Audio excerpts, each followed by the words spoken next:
Kita jumpa anak burung.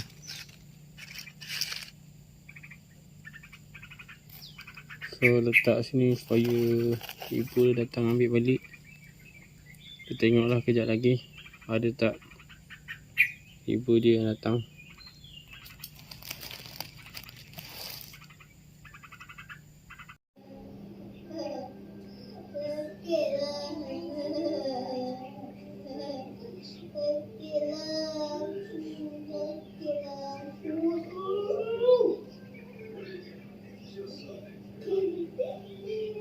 Tak tahu kenapa dia pergi datang balik. Dah banyak dah burung datang.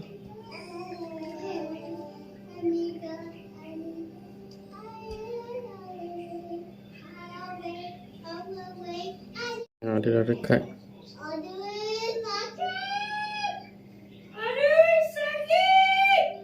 Mungkin dia dengar suara orang.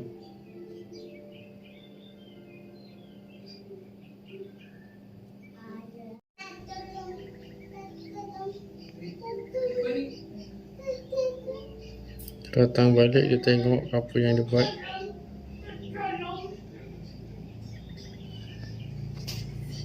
Dia pergi lagi.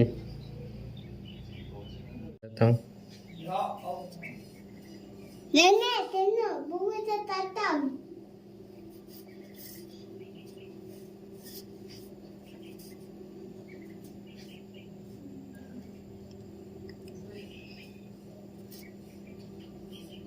Mungkin dia minta tolong dengan ibu dia. Dia minta tolong lah. Dia minta tolong itu. Oh, dia cari makanan tadi. Dia bagi makan dekat anak burung ni.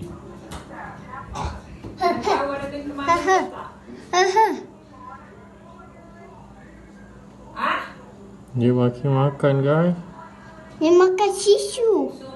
Makan susu. Bukan tisu. Hah? Apa? Dia makan apa? Tak tahulah dia bagi makan apa. Oh, dia makan batu. Dia bagi matanya. Batu. Pelang. Dia bagi batu. Batu dia bagi batu. Burung dia.